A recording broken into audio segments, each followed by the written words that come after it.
हमारे बड़े बुजुर्गों ने ना बहुत अच्छी बात कही है कि अगर आप जीवन में कुछ पाना चाहते हैं, जीवन में किसी से कुछ उम्मीद रखते हैं, तो उससे पहले आपको अपने अंदर बहुत सारी चीजें चेंज करनी पड़ती हैं।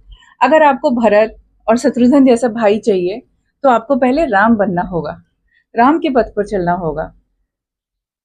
जब आप स्वयं में बदलाव देखेंगे, तो आपको सब कुछ बदला हुआ ही नजर आएगा।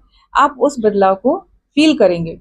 अगर आप एक दूसरे को ईश्वर की दृष्टि से देखने लगे, हर मनुष्य को सोचने लगे कि उसके अंदर वो ब्रह्मा है, वो ईश्वर है, चाहे वो छोटा हो बड़ा हो, उससे कुछ गलती भी हुई हो, तो राम के जैसे सोचे कि हर प्राणी के अंदर ईश्वरत्व है, तो कभी भी आप दुखी नहीं होंगे। और ये खुश रहने का मूल मंत्र है।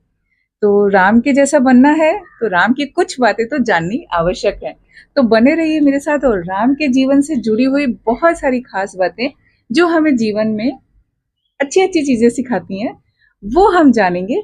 हम अपना जीवन कैसे परिवर्तित कर सकते हैं राम के विचारों के साथ, रामचंद्र जी के साथ। तो बने रहिए।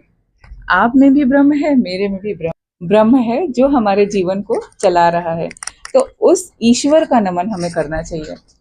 मनुष्य अलग अलग किरदार में है, इस संसार में आया है, अलग अलग चीजें देख रहा है, सीख रहा है, भोग रहा है, परंतु उसके अंदर का जो ईश्वर तत्व है, उसको पहचानिए। और इफ और बट किए बिना हमें अगले को रिस्पेक्ट देनी है। जब हम अगले को रिस्पेक्ट देंगे, अगले को समझेंगे, तो ही हमें वो चीजें मिलेंगी। और एक चीज और है कि लोग बोलेंगे मैं ही क्यों बदलूं, मैं ही ऐसा क्यों करूं। तो पता है, जब आप बदल जाते हैं, तो आपको उसका जवाब भी मिल जाता है। कोशिश करके देखिएगा, आपको स्वयं उसका जवाब मिलेगा। फिर वो किसी के बताने से नहीं मिलेगा। और अगर आपको वो जवाब नहीं मिला, तो आप मेरे इस वीडियो के नीचे एक कमेंट करिएगा, मैं इसका जवाब आपको दूंगी। राम राम।